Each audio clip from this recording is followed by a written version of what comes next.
You are listening to Meet the Thriller Author. I am your host, Alan Peterson, and each episode of this podcast will introduce you to a new author in the thriller, mystery, and suspense genres. As a reader, I've been a fan of those type of books for a very long time, and that is why I write in that genre now, and so I'm excited to introduce you to new authors. Discovering new books and authors is such a fun thing to do, and that's what I hope to do with these interviews. So stay tuned for the next episode of Meet the Thriller Author.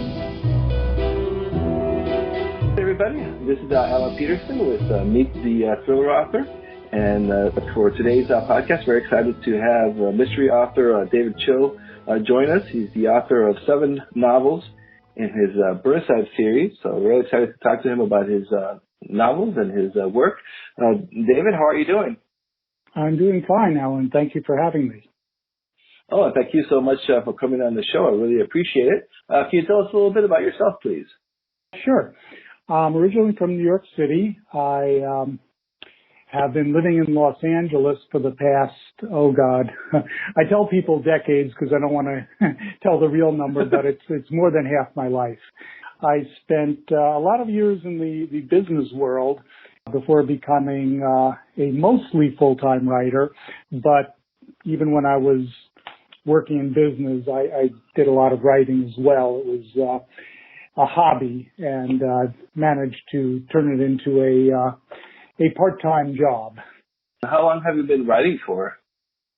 Well, it feels like I've been writing all my life. I, started in college, took a number of classes in fiction writing. I went to a college called the State University of New York at Oswego, which has a writing arts program, and I took quite a number of fiction writing classes there, but I was a double major. I majored in English and in business because I was always afraid that I wouldn't be able to earn a living as a writer. So my parents hammered it into me to have something to fall back on.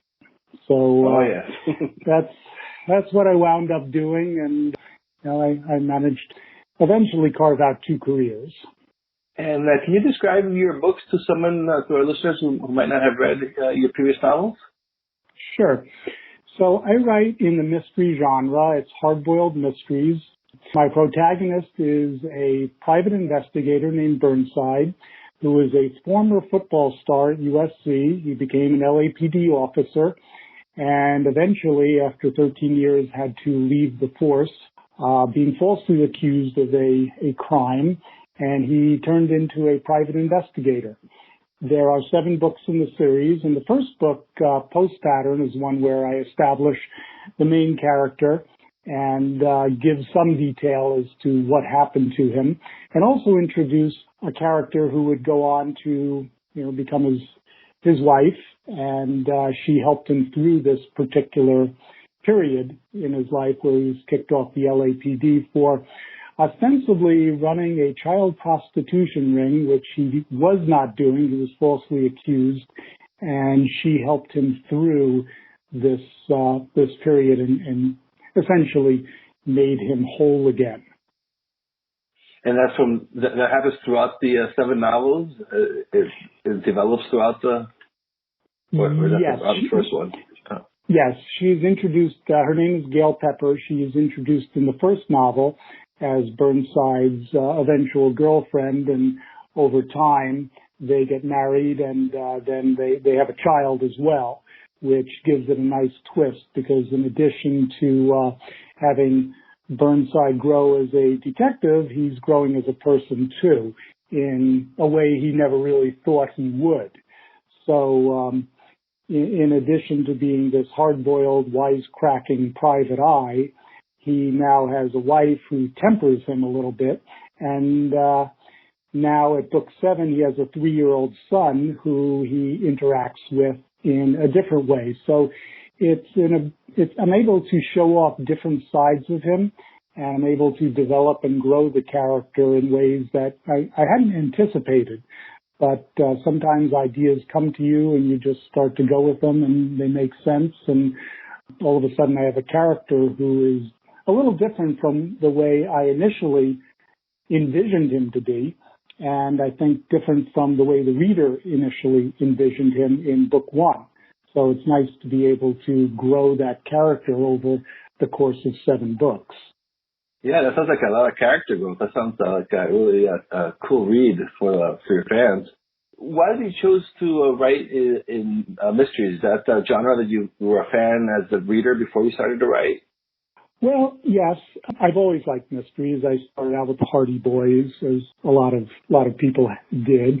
When I was in college, a friend of mine gave me a copy of Farewell, My Lovely by Raymond Chandler, and it was around the time that the movie with Robert Mitchum came out, and I began reading it, and I was really hooked on Raymond Chandler and his writing ability, his ability to tell a story, that whole hard-boiled private eye genre, which started out in the, 20s and 30s. And by the time the 1970s had rolled around, it had declined. And I read all of Chandler's novels, and I was very hungry for more. And I guess it was around that time that Robert B. Parker began to write the Spencer series. And I began getting very interested in that. And that opened up a lot of things, because Robert P. Parker's Spencer character was more of a contemporary version of Philip Marlowe. And it struck me as, just a character I could relate to. Philip Marlowe is great. He's, marvelous character, and certainly Raymond Chandler is, one of the godfathers of the mystery, but it was really Parker who influenced me a lot. And I began reading more and more of other writers, Ross MacDonald, Dashiell Hammett, Ross Thomas, and then more contemporary mystery writers at the time, such as Tony Hillerman, Sarah Paretsky, Janet Ivanovich, Les Roberts, Lauren D. Estelman, and all of them played a role in this. So I've always liked mysteries. I think part of me would have preferred to become a literary fiction writer, but it's really hard. Mystery is just a genre that's easier to do, and I can be entertaining and tell stories and provide a certain level of literary quality. But I know deep down I'm never going to be John Updike. I probably won't be Raymond Chandler or Robert B. Parker either, but I can at least be a writer that people like to read and find entertaining. And where do you get your ideas for your novels? Well, some of them are admittedly ripped from the headlines. My most recent Burnside book is called Double Pass, and it focuses on a high school football coach. And I got the idea while reading an article a couple of years ago about a local football coach who was involved in some sort of graft. There was an investigation of him. There were hundreds of thousands of dollars of donations that were missing. And the more I looked into this, the more interested I got, although the investigation in real life never went anywhere, and that particular coach is still coaching, and apparently he's still doing fairly well. I assume he was exonerated, but the idea stuck with me. What if you had a high school coach who was stealing money from his school? And I began to take that idea and spin it into something else and something more involved. What if there was something of a conspiracy? What if it led to murder? What if there were other things going on in the school that were being hidden? And so I came up with the idea of having one of the donors whose son played on the team, on the high school football team, approach Burnside and say he wants to find out more about what's really going on here. So Burnside begins to investigate, and he peels back layers, and he discovers there's things that are sort of wrong, and then a murder occurs, and then another murder occurs, and all of a sudden Burnside's on the case. And it's interesting because, in mystery writing, you can take liberties about certain things. And in real life, a murder happens and you have a police department investigating, and you don't really need a private investigator typically. But because Burnside was already on the case, he kept himself on it and kept investigating when the police were wrapping up the investigation. Something about it didn't feel right to Burnside, so he kept pushing and prodding and poking and finding new things, and eventually he cracked the case that the police either did not or could not or would not. I'll leave that as a little temptation for the reader. Yeah, I got to read the book to find out. No? And does Burnside have like conflicts with the LAPD not because of what happened to him? He does, particularly in the beginning. He's very resentful of being asked to leave the force. He understands it, but there's a part of him that's angry, and he does have conflicts with certain officers, particularly ones that don't share his code, who maybe want to take the easy way out. And, like in every line of work, there are people who are very good at their job and very not so good at their job. And Burnside encounters both. And that's where the interesting drama can occur, when you meet characters who are on the margins, the ones who are exceptionally good or exceptionally poor. And by integrating Burnside into these situations, he gets out some of his anger against the police department, but he also recognizes there are good people too, and there are friends he still has there who help him, who he can reach out to, who get annoyed at him because he sometimes won't listen, and he'll push on something where they would prefer he did not. So it creates a certain level of conflict, but it also provides a dramatic opportunity for Burnside to get his feelings out about the police, and in some ways he is helping them, in some ways he is making them look bad, and I guess it's a little bit like real life. Sometimes the outsider can see things that the person on the inside doesn't see or isn't allowed to see or is told to back off. But because Burnside is not part of the system, he can work on the margins, and he can do things that are maybe a little unethical, maybe a little not kosher, but he does them for a reason so that he can crack the case, because it all comes down to his code and his belief that there is a moral responsibility to get to the truth. And this type of character allows me to invoke some of my own moral code as well. Do you find part of your personality making into your character? Yes, and I like to say I'm not Burnside, but Burnside is me. I can't do what Burnside does. I can't say smart aleck things to anyone because I don't carry a gun, and I'm not ready to get into a fist fight over nothing. And the last time I got into a fight, I think I was a teenager, so that was many years ago, and I don't really plan on doing that again. So I don't have the luxury of mouthing off the way Burnside does, but he does carry what I have, my code, which is a bit of a nasty moral streak at times, but also the code that says you value loyalty, you keep plugging away, you try to make the world a better place, and you try to get to the truth. You try to get to the answer. And sometimes you have to, go down a few wrong alleys to get there. Sometimes you get a few bumps and bruises along the way, but it's keeping in mind what the greater goal is, what the greater good is. And when I do that, it feels like I'm telling a story that matters, that means something. And your books, they're set in Los Angeles. Do you find does the city become kind of like a supporting character, kind of like Michael Connelly's books? Absolutely. Los Angeles is a major part of the story, and it's a different sort of Los Angeles than some people are accustomed to, because with Los Angeles, Hollywood is so prevalent. It's the media capital, one of the media capitals of the world along with New York, but it's certainly the entertainment capital, the film capital. And so people assume Los Angeles is all about entertainment, and, some of it is.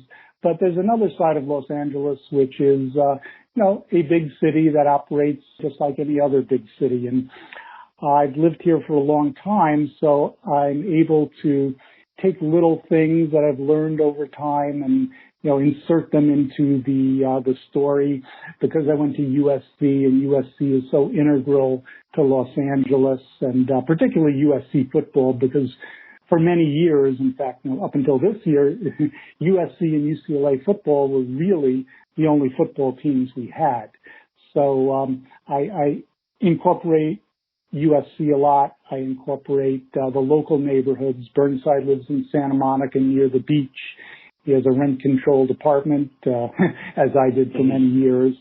And I try to give the books an added dimension by putting Los Angeles in. I put in famous restaurants such as Philippe's or The Pantry or Bay City's Deli, things that Angelinos would know immediately, but outsiders might not. So in some ways, I'm helping to teach people about LA. People who live in Los Angeles often have a mixed view of the city. There's a lot of good and bad to it. You have traffic, you have smog, you have earthquakes, but there is a beauty to it as well, and there is a certain culture to it. And when you've lived here long enough, you do grow to love it. You understand it. One of my goals is to tell people about Los Angeles, that it's not just about Hollywood, that there's a lot more to it. It's a very complex city. It's often been called the Great Experiment because it brings many different cultures together, whether it be Black, Latino, Asian, Russian, European. There are people from all over the world here, and more than in any other city, it gives Los Angeles so much texture, and it also gives it a lot of freedom because people come here to try and do something a little different. It's a place to get a fresh start, and to a large extent, I try hard to capture that and to make Los Angeles a part of every story that I write. And hopefully I've accomplished that, but certainly it's something I strive to do. Yeah, that's exciting. It's also it's exciting to hear that, especially coming, because you live there versus someone who's just, researching and going to Google Maps. It's funny because I read an article, I guess about a year ago, where a New York writer was writing a book based on Los Angeles. When they were passing it to their publisher, one of the editors was from Los Angeles, and they made some comments like, well, you really can't see Woodland Hills from downtown LA, and certain things, going the wrong way down one-way streets. I think it really does help to live in a city because you understand it better and you pick up the rhythms more. And a lot of people try to write about LA, but I think you have to live here for a while to really get it. Just a side note, Robert B. Parker many years ago was asked to complete a novel Raymond Chandler had started called Poodle Springs, and it took place in Palm Springs. And the way Parker approached this was he had not been to Palm Springs before, so he drove out there one day, had lunch, looked around, and then drove back, and that was the extent to which he put into learning about Palm Springs. And while Poodle Springs is actually a pretty good novel, I think he missed something in that I don't feel he really captured Palm Springs that well. So it was just a little anecdote I wanted to put out there because, I love Robert B. Parker. He's a great novelist, and Poodle Springs is a very good novel. But in that particular case, he had an opportunity and really did not take advantage of it. And I think it shows. And I think it does show when a writer does their homework and does their research. It comes through, especially in the little things. And especially, like you said, like the streets and different businesses. It's just something that you can't capture unless you actually live in the city. So what's your writing process? Do you plot? Are you going to just start writing? Well, there are... I've heard it described as two forms of writing, the plotter and the pantser. The plotter being someone who makes a detailed outline, the pantser being someone who writes by the seat of their pants. They just start writing and follow their characters around and see where they lead them. I probably fall closer into the plotter category, and I put together what I call it 24-point outline. And I learned this when I took a screenwriting class at UCLA. The professor told us about this. And he said that if you go back in history and look at many stories, you can break them down into the 24 key events that happened. And within each of these events, you can usually get 2 scenes out of them. So he created this structure where, at every plot point, every one of these 24 plot points, something happens.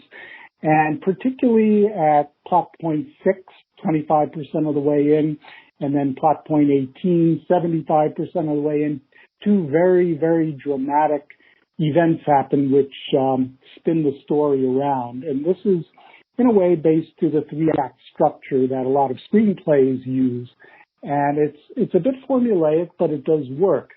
And for me, I had always struggled with plot structure. So having this ability to outline things and creating 24 plot points or 24 events helped me a lot because I could structure the story in a way that would flow nicely and would keep the reader interested.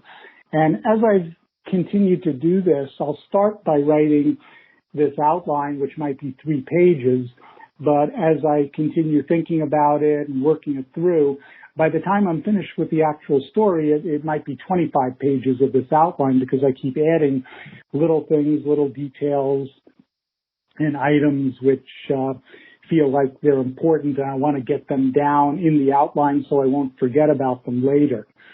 But that said, I still try to keep it a little bit loose so that if I do come across something and I need to change direction, I can. And there was one particular novel I wrote which I changed who the culprit was halfway through. And that I'm glad I did because it was a better story, but it did require me to go back and do quite a bit of editing afterwards. It was interesting though because I started out with this outline, and then I started, as I changed who the culprit was, I started following Burnside around and looking at the world through his eyes. And it did allow me to have a different approach because I think that was in Nickel Package, the 6th book. I think I gave the reader more of an opportunity to get into Burnside's shoes because he didn't really know what was happening next, and neither did I, so things came to him as a surprise. And I think there are maybe more surprises in that book than in some of the others. So it was an interesting learning experience, but I think just the nature of how I write is such that I have to have some sort of an outline first and, hopefully keeping it loose enough so that I can move off of it if I need to. Hopefully I won't need to do it again because it is a little scary to write half a novel and then realize the culprit really can't be the culprit and be believable. So I had to shift gears, and fortunately I was able to come up with an alternative. So your character kind of grabbed your outline and threw it out the window as you were writing it. Do you write every day? I try to. I work part-time as a consultant, and I do a lot of the business work in the mornings. I tend to be an early riser, so I'll be up at 5:30, and the company I work for is international, so I'm often, talking to people in Europe then. So I'll do the business work in the morning, and then in the afternoon I'll do a lot of the writing, and especially in the evening. It's interesting because I tend to be left brain, right brain, and it's good because the consulting I do is quantitative research. I do marketing research and surveys and focus groups. So I use the logical part of my brain part of the time, and then I go in and use the creative part of my brain in the afternoon and the evenings. One thing I do when I get stuck, and every writer gets stuck at some point, but I take a lot of walks in my neighborhood. I usually try to take a 3-mile walk, if not every day, every other day. And I find that getting out there, getting some exercise, getting into the outdoors really stimulates ideas, and often when I come back from a walk, I go straight to the keyboard and start typing things out so I don't forget them. Or in some cases, I've worked out a scene and I just start writing it down immediately. So for me, it works that I have two different aspects of my life that are very different, but in some ways, having, the consulting gives me a break from writing and allows my mind to relax and rest. When I come back to it, I'm re-energized. And where do you usually write? Do you have like a specific location, or do you like move it around with your laptop? Well, I typically write in, I have a very small office in my home, so I write almost invariably in the office. It's kind of interesting because years ago when I first started taking writing seriously, I took some time off from the business world, and I got a rent-controlled apartment in Santa Monica, and I was going to write full-time for a while and become a novelist. And I moved in on a Friday and was getting set up, and on Monday morning I made the pot of coffee and I was ready to start writing. And about 8:30 I heard all this noise and commotion downstairs. And I looked outside, and there was a preschool underneath my window. I had no idea it was going to be there. So I created this whole life for myself, this whole new experience, and I couldn't write because all day there'd be kids yelling and screaming and running around and playing with their bicycles, and it was driving me crazy. So I tried writing in the library. I tried writing in coffee shops.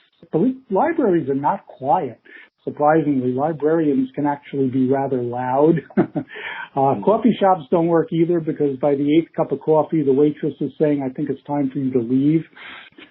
So I mentioned something. A friend of mine was managing the building, and he told me, well, there's a rec room on the other side of the building that you can use during the day. And I went in there, and it had a table, a couch, and a dartboard. And it was perfect. So I did that, and that's where I wrote 3 novels, the first of which was terrible and I threw away. The second of which became Post Pattern eventually, and the third became Fade Routes. So I did quite a bit of writing there, and I discovered I really need quiet and tranquility and serenity to be able to write and think effectively. And I do have that here now at the home we live in.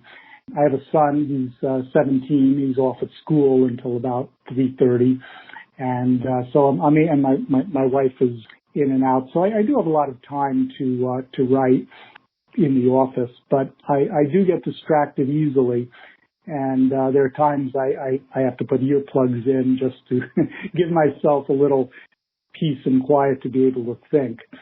Getting back to your original question, yes, I do all my writing now in the office, one place. What motivates you to keep on writing and putting your new books out? Well, I like telling stories. I like entertaining people. I get a certain satisfaction by writing something good, something interesting. But, the thing that motivates me the most, and I really didn't expect this, was I have gotten a lot of fan mail. At the end of all my books, I put my email address so people can contact me if they want to.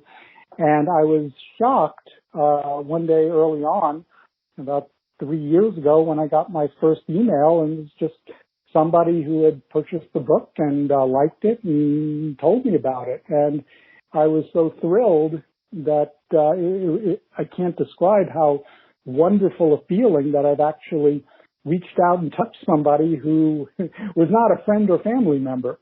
And I've gotten a lot of those emails. 98% of them are really positive, and they really are great. They influence me quite a bit, and they're very motivational. So I appreciate them, and I answer every single email. Even the 2% which are not flattering. The first thing I say is, thank you for writing. Well, it isn't so much negative, although it's more, I don't understand how you did this. I don't understand how a person could drag someone across the room, throw them over a balcony, and, and well, okay, yeah, but here's what I was really thinking. The one person wrote me who is a civilian employee of the LAPD, and she pointed out something important. In the first couple of books, I always referred to the police stations as precincts. And growing up in New York City, that's what they were. But here in Los Angeles, they're called divisions. It's just one of those things I had no idea. She's right. I checked it out, and I sent her a thank you note back, and she also told me I couldn't name my divisions because I didn't want to use the same names the LAPD used. So, some precinct was on 77th Street and Broadway, and they called themselves the 77th Street Station. I would call them the Broadway Division. And she said, you can't do that. And I didn't say, yes, I can, because it's fiction, but I thanked her for writing anyway. Well, yeah, no, that's great that you're motivating, you're reaching out to your readers to reach out to you. So, yeah, that's fantastic. That first email, like you said, it's so cool to receive that first email from a reader that you don't know. And do you still find time to read, or are you too busy now with your two jobs? No, I do find time to read. I think it's very important. I love to read, and that's part of it. I read a lot of different things. I not only read mysteries, but I read nonfiction. I read political thrillers. I read essays. I like writers, everyone from Anthony Burgess to Joan Didion to John Updike.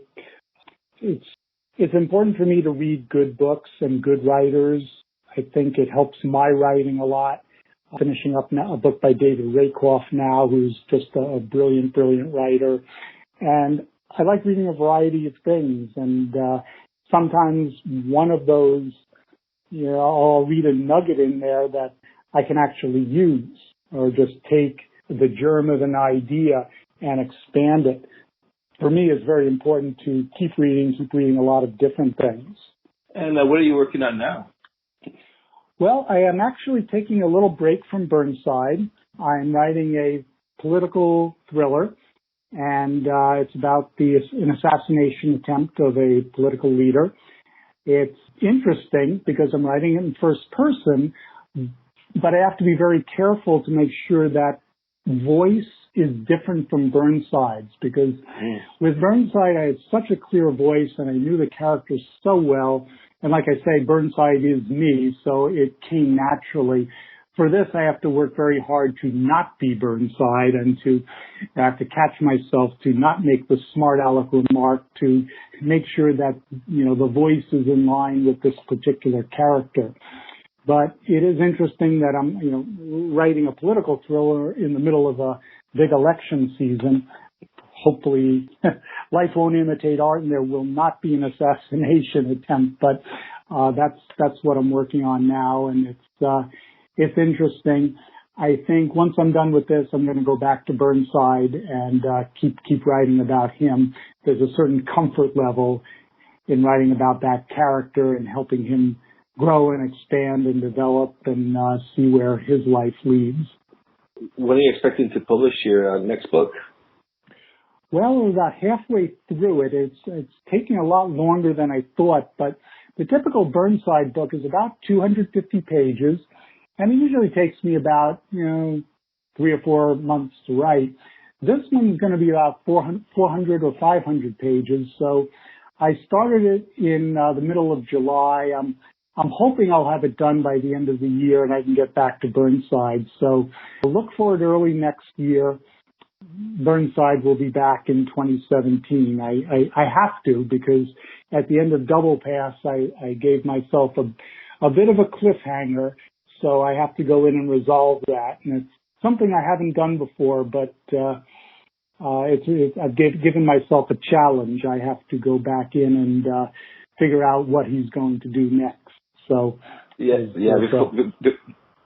you start getting those emails, hey, where's the next book coming out? the next Burnside book. Are you active on social media and Facebook and all that stuff? Probably not as much as I should be. I do have a blog which I post to once in a while. I have a Facebook page which I unfortunately neglect. But what I do, the social media I am on is Kboards, which is a writers group. And I'd say anyone who's interested in writing should go on to the Writers Cafe at K-Boards. There's some really brilliant people on there, and I've learned so much about marketing and self-publishing and ideas on promotions. It's been really, really valuable. People are very generous with their time, generous with their knowledge, and without them, I wouldn't be anywhere near as far along as I am as a writer. I wouldn't have sold anywhere near as many books. And occasionally, people will talk about, the writing art. How do some people structure things? How do they work out some things in writing? And that's helpful. But for me, it's more about the business end of things. And some of the people on there have been self-publishing for a long time, and they share their knowledge, and it's been incredibly valuable. I've learned a tremendous amount. Yeah, your books are selling very well too. So it seems like it's you picked up some good tips and you've implemented them very well. Well, yes, and I didn't invent some of these techniques, but I am imitating them. And what works for one writer will often work for another also. So it's all part of the learning process. Okay, so before I let you go, is there anything else that you like to tell our listeners? We have a mix of aspiring writers in there. There's an old axiom in writing that you should write about what you know, but realistically, we only know so much. There are limits to that approach. What I try to do is not just write about what I know, but what I feel passionate about, things that I feel strongly about, things that I will have to live with for when writing a book, for whether it be 3 months, 6 months, or a long time. So when you become involved in a story, you become involved in a very intimate way. And having strong feelings about your subject matter will get you through those dark days when, you run into walls, you have self-doubt, you have writer's block. And when you feel strongly about a subject, it can help get you through that. So my advice to writers, in addition to reading a lot, writing a lot, is to write about things that they really care about, for which they have a passion, because it helps. It does matter. When you're done, you feel good about what you've accomplished. David, thank you so much for coming on the show, and I'll have links for the listeners. I'll have links to David's books and all that on the website. You can find them on Amazon, of course. But thank you, David, for being on the show. I appreciate it. Okay, Alan, thanks for having me. I appreciate coming on and appreciate having the opportunity to talk to you. Thank you. This has been a pleasure. Thank you for listening to this episode of Meet the Thriller Author.